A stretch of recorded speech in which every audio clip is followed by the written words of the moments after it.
আল্লাহ সুবহানাহু ওয়া তাআলা সূরাতুল মুলকের মধ্যে সুন্দর করে বলেন, ওয়ায়াকুলুনা মাতা হাযাল ওয়া'দু ইন কুনতুম সাদিকিন।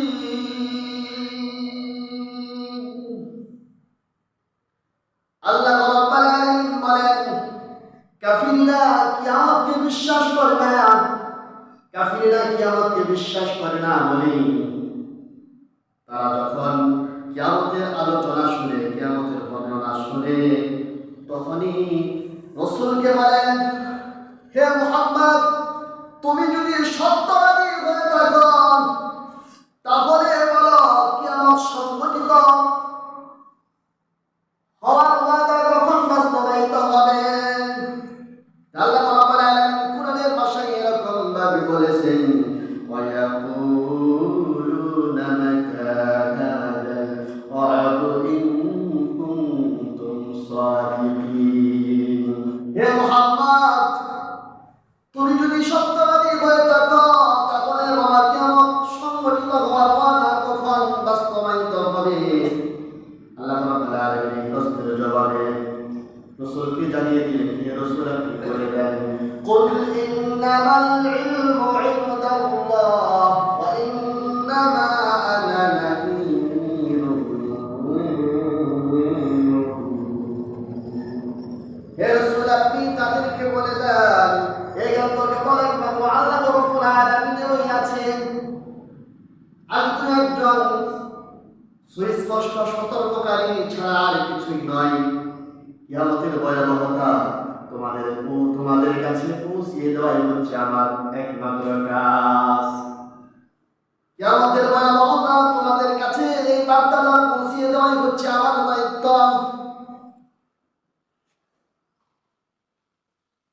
যাতে করে তোমরা কিয়ামতের ভয়াবহতার আলোচনা শুনে তোমরা সতর্ক হয়ে যাও, ঈমান আনয়ন করো, আল্লাহ তাআলার ইবাদত করো।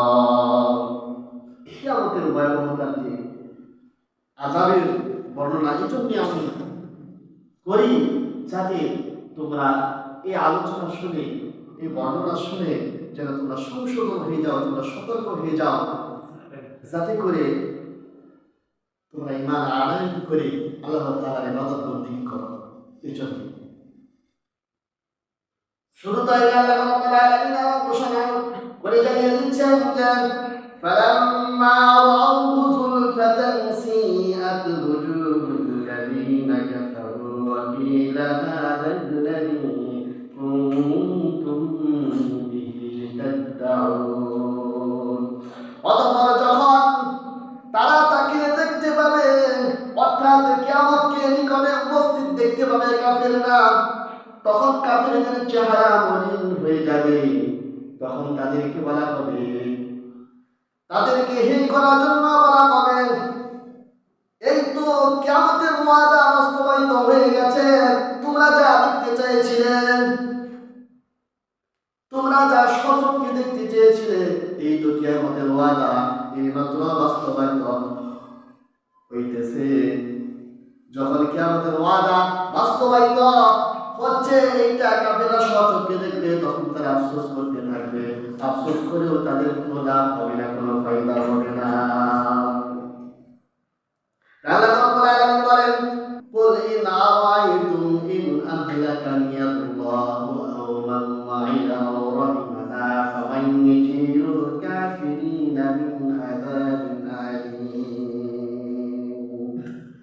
হে রাসূল, আপনি তাদেরকে বলে দেন, আল্লাহ তাআলার নিয়ামতকে যারা নাকি অস্বীকার করেছে, আল্লাহ তাআলার নিয়ামত রাজিকে যারা অস্বীকার করেছে, তাদেরকে আপনি বলে দেন, তোমরা ভেবে দেখেছো কি, যদি আমাকে এবং আমার সঙ্গী সাথীদেরকে ধ্বংস করে দেয় অথবা দয়া করে আল্লাহ তাআলা, তাহলে গিয়ে কাফিররা তোমাদের লাভ কি?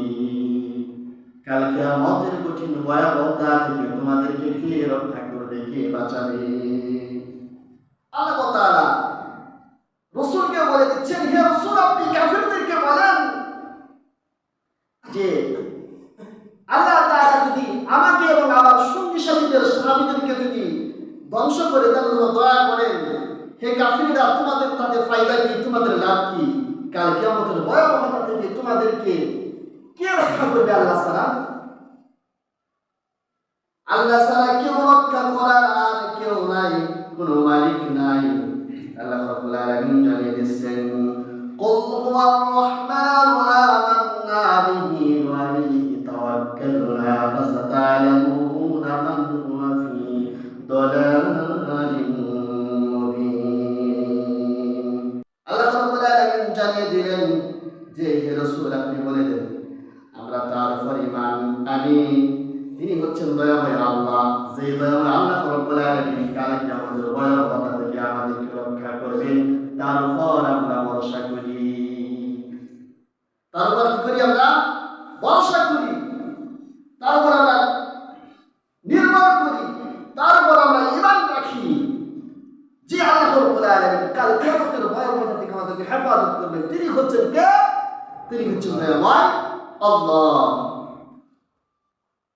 আল্লাহ রাব্বুল আলামিন বলেন, قل إن أصبح ماؤكم غورا فمن يأتيكم بماء معين। আল্লাহ রাব্বুল আলামিন তার রাসূলকে ডাকতে বলেন, হে রাসূল, আপনি তাদেরকে বলে দেন যারা নাকি আমার নিয়ামত রাশিকে অস্বীকার করেছে, ওই মুশরিক এবং কাফিরদেরকে বলে দেন যে তাদেরকে যে পানি দেওয়া হয়েছে, যারা পানির উপর নির্ভরশীল, পানি ছাড়া মানুষের জীবন বাঁচে না, সেই পানিটাকে যদি ভূগর্ভের তলদেশে যদি চলে যায়, তারা যত চেষ্টা করুক না কেন, সেই পানিটা যদি আর না আনতে পারে, তাহলে সেই পানি তাদেরকে কে দিবে? আল্লাহ তাআলা তার রাসূলকে বলে দিচ্ছেন যে আমি যে এই পানি দিয়েছি, পানি যে নিচের থেকে মানুষ উঠায় কূপের মাধ্যমে, যেভাবে উঠাক না কেন, সেই পানির নাগালটা যদি আমি বন্ধ করে দিই, আমি আল্লাহ যদি বন্ধ করে দিই, সেই পানি যদি না আনতে পারে, তাহলে সেই পানির জন্য তারা কোথায় যাবে? যে পানির অপর নাম হচ্ছে, আমরা বলে থাকি, জীবন। পানি ছাড়া কি মানুষ বাঁচে না, পানির উপর কিন্তু মানুষ নির্ভরশীল। সেই পানিটা যদি আমি আল্লাহ বন্ধ করে দিই, তাহলে সেই পানিটা সে কোথায় পাবে? সেই পানিটা কোথায় পাবেন? সেই পানি দেওয়ার মালিক হচ্ছেন একমাত্র আল্লাহ রাব্বুল আলামিন। চিল্লা বলেন আল্লাহু আকবার। শুধু তাই নয়, মানুষের প্রয়োজন অনুযায়ী আল্লাহ রাব্বুল আলামিন তাকে পানি দিয়ে থাকেন। জুড়ে বলেন সুবহানাল্লাহ। আল্লাহ রাব্বুল আলামিনের এই নিয়ামতের শুকরিয়া আদায় করতে হবে, তার প্রতি ঈমান আনয়ন করতে হবে, তার ইবাদত করতে হবে, তার বন্দেগী করতে হবে, তার নাফরমানি করা যাবে না, হালাল পথে চলতে হবে, হারাম বর্জন করতে হবে, সৎ পথে মানুষকে আহ্বান করতে হবে, অসৎ কাজ থেকে মানুষকে বিরত থাকতে বলতে হবে। তাহলেই না ওই ব্যক্তি ঈমানদার, এবং এই ঈমান নিয়ে যে ব্যক্তি কবরে যাবে, আল্লাহ রাব্বুল আলামিন তাকে জান্নাত দিয়ে দিবেন। বলেন সুবহানাল্লাহ। আমি একটি হাদিস তিলাওয়াত করেছি, আব্দুল্লাহ বিন ওমর রাদিয়াল্লাহু তাআলা আনহু থেকে বর্ণিত, রাসূল সাল্লাল্লাহু আলাইহি ওয়াসাল্লাম বলেছেন, ইন্না মিন আহাব্বিকুম ইলাইয়া আহসানাকুম আখলাকা।